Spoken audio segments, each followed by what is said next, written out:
All right. Now, unfortunately, Turner Corcoran is out for a while with a significant hamstring injury. The hamstrings, it's one of those things. It's weird. I've seen guys come back in 2 weeks, and I've seen guys take 2 months. The hamstrings are a funny thing. The only thing I've ever really done is I kind of tweaked it one time in the backyard on Thanksgiving Day with our flag football turkey bowl. By the way, that's when I knew I was officially done playing. That's a very true story, by the way. But I was good within 48 hours. The hamstrings can be something that just nags and nags and nags. It won't go away. So it seems like this is going to take Turner Corcoran just a little bit. Hopefully, he's back on the field sooner rather than later. Now, Tommy Hill, who's got a plantar fascia thing, which is basically the arch in your foot. You get minor tears in there. It can become very aggravating, very painful, I might add. But Matt Rhule said he's day-to-day. Obviously, we need him back sooner than later. Zaire Wright played really well. Shout out to Zaire. Okay, I mentioned that earlier in the show. Gunnar Gatula came in and played well. Overtime got away from us, but Gunnar needed more help there. The pass protection in overtime was just non-existent. Rhule, he's a human being. He held the ball too long multiple times, but good grief. It was almost like a running lane open, but in reverse. And what I mean by that is the blitzer had a wide open running lane to the quarterback, the Illinois blitzer, and their linebacker to Dylan Rhule. Got to protect him better, especially when the game's on the line. And as we mentioned, Illinois had a lot of yards after contact. We did not tackle well. And Rhule mentions this is second week in a row that he's saying that. He's disappointed in that. I have a feeling that's something they're probably going to work on, focus on, and drill a ton in practice this week as well. They should. Tackling isn't something that you just show up and do. It's something you rep. It's something you get better at. And half the time, it's who just wants it more. What happens at the point of contact is how I decide physicality in a game. Who goes backwards and who goes forwards way more often than not. We got to be more physical when we're tackling the ball carrier. At the end of the day, we didn't get off blocks as well. They were stuck on blocks a lot. That's why a team that didn't run the ball very well at all, Illinois, where the S is silent, ran the ball for well over 100 more yards than Nebraska did. How does that happen? Getting stuck on blocks and not tackling when you do get to the ball carrier. Again, Rhule says tackling isn't at the level that it has been shown before.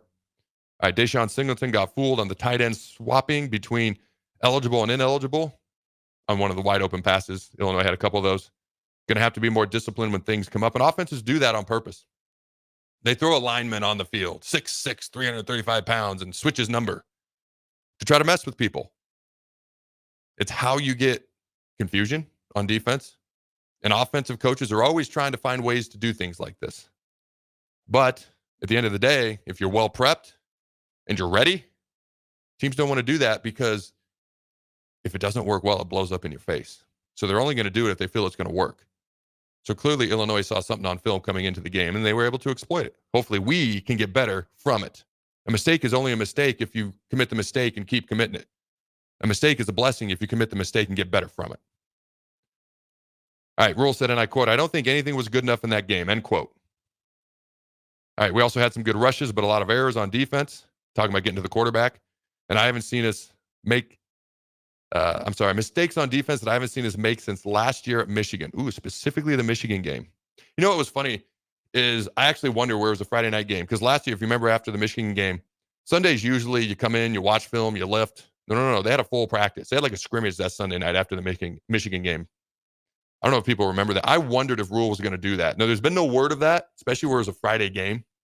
The real reason I wondered is because it was a Friday game. Maybe he would do that on Sunday. We haven't heard anything like that, but it wouldn't surprise me. And it would not surprise me, especially with an extra day to get ready for Purdue, if these practices are an extra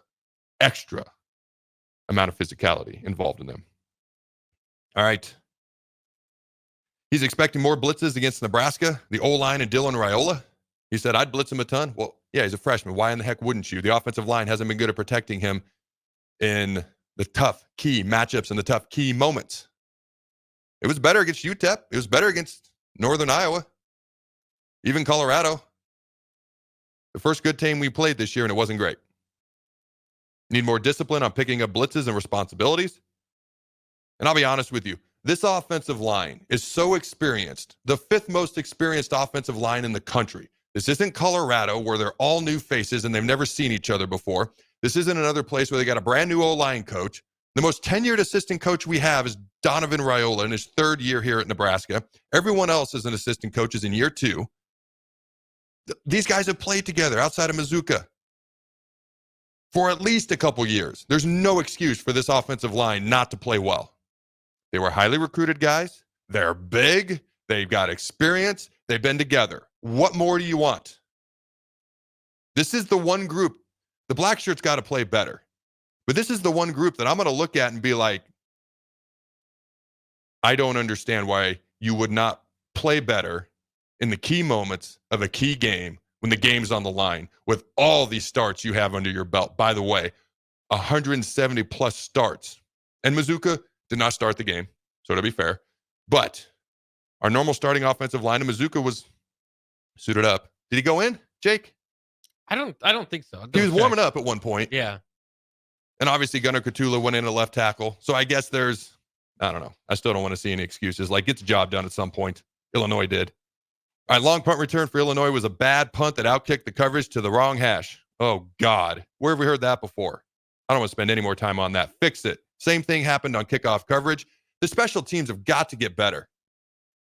I said this on my Chronicle show. There's a guy that sits not too far from me every morning from 6 to 8 a.m. who has done this before and done it well. Let's get it fixed. Because the answer might not be too far if we need to go there. All right. Can't worry about officials or calls that go against us. So when I coach my teams, my youth sports teams, my least favorite part is dealing with officials. And actually, my least favorite part is being the official in practice. Oh, the whining and moaning. God, from the 8-year-olds, it drives me nuts. But then when I have to deal with people who want to complain about the officials on game day, if we could just eliminate that, and some of the parent drama, I say, good Lord, they're 8, chill out. But I digress. When you're at a major Big Ten, Division I college football level, yes, some of the calls were atrocious. And there were missed calls in the overtime that would have kept the drive going. They hit out of bounds. Unfortunately, it's part of the game, as much as that sucks to say. Coach Rhule says game should not have come down to John Hull's field goal attempt. I can agree with that. Tristan Alvano wasn't getting any better last week to shut him down for this week as of Wednesday, building him back up. The dude's got the talent. We all know he's got the talent. He's got the physical capability to be one of the greatest Husker kickers of all time. He's just got to get some confidence. Building him back up, whatever that takes, I'm for it because we got to get this fixed with our kicking game. All right, Brett Maurer is on staff with the specialist, former kicker at practices and meetings. He has consulted with Ed Foley for a while, but with the new rule was able to officially add him during camp. That just raised my level of expectations for the kicker. I think that's fair. He says he hates that we're still in the learning how to win phase. Well, that's part of it. In fairness, that's part of it. I mean, we were 5-7 last year. It's not like we've had a winning season here recently. The only way you can learn how to win is by going through the learning how to win phase. That's just part of it. That first close game win is the hardest. That first win over a ranked team is the hardest. That first when we go to overtime after 8 straight overtime losses is the hardest. Apparently, the first touchdown we score in overtime, because we haven't scored a first down, gotten a first down or scored a touchdown in an overtime in like 8 or 9 games. The hardest is the first. Let's get the first. All right. Need to run the ball better. Well, that's putting it mildly. 1.6 yards per carry. Now, there were 52 yards of sacks in there. My counter to that is protect the quarterback better. All right. Final thoughts here. Would like to get Emmett Johnson more involved in the offense. And then he said, and I quote, as long as we win, I don't care if we run the ball or pass the ball once, end quote. Hey, I'm all for being balanced. I'm all for scoring one more point than the opponent, too. So I'm with him on that. We have the ability to do both. We should be better at running the ball so far this season, honestly. Micah Mazuka could play other positions on the line, but Rhule needs to see it in practice. Sounds like they're still working through some things. Hopefully that works out sooner rather than later. Getting the team ready for the first road game of the season after 4 straight home games. And Rhule says he knows the fans will travel. And I quote, I hope our guys are looking forward to it, talking about the road game. Purdue giving up rushing yards to running quarterbacks doesn't equate to what Nebraska does and games plans to do. Just so people know, Purdue has given up in their 2 losses this year over 360 and over 400 yards rushing. Now, those were to running quarterbacks. But my expectation for our running game on Saturday is a lot higher than what it's been. Purdue offensively runs outside zones really well. If someone is going to help the team win, they'll play. He doesn't care who it is. Only if they can't help with depth, experience, getting the win. All right, they will redshirt. Wants to see defense make some more plays. Heinrich Harburg is one of the guys Rhule would say isn't being utilized enough. That's an intriguing statement in of itself. That's incredibly intriguing to me. What are your thoughts on that, Jake? Heinrich Harburg isn't being utilized enough. And here was Harburg went into the game Saturday, went into running back. Okay. We hadn't run a trick play with him all year. No need to. Setting it up, right? So my thought is, all right, they're going to run a trick play. Immediately they toss it to him, throw it back to Rhule. It looks ugly. About went into a travesty mode. Luckily, Rhule caught it and was able to make a quick decision and got about 10 yards on the pass. How about we run him? How about we throw the ball to him? How about we set it up a little more within the game and not be so predictable on the very first freaking play when anyone, including Stevie Wonder, could have seen it was coming? Thoughts? Am I being too harsh? Fair? No, I think that's fair. I don't know if it's, he also said Emmett Johnson needs to be used more. I'd lean more toward that. I think in Harburg's situation, 2 or 3 plays, from him, that's kind of what you're going to expect. I will say this. It's hard because you've got 3 good running backs. You've got, Jamal and Isaiah at wide receiver. Then you got Ja'Cory and Jalen Lloyd at wide receiver. You got 2 good tight ends at least. Can we stick him at guard? No offense to the guards. I don't think so. A little bit, but not a lot. Just play better. It's not personal. People took jags of me when I played too. It's not really a jab. It's just an observation. All right. When it comes to Emmett Johnson, he didn't get the ball once. Matt Rhule's the head coach, right?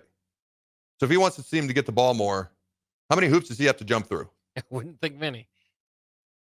Rhule, talk to that guy named Marcus, last name Satterfield. Tell him give the ball to Emmett Johnson more. I think it's that simple. Maybe it's a post-game observation. Maybe he didn't notice during the game. That could be fair. I will say we do have, if not 4, at least 3 very good running backs. And you got to rotate at least 2 of them. Dante Dowdell is a good running back, and in all fairness, we were not winning the battle at the line of scrimmage. But I don't hate the idea of, getting a couple guys into the game. We don't have to rep all 3 a million times every single game, but at least a couple. Getting them lathered up, good to go, keep them fresh. A couple of holes by the offensive line, which I do expect them to play better this Saturday versus Purdue, and I'm so looking forward to that.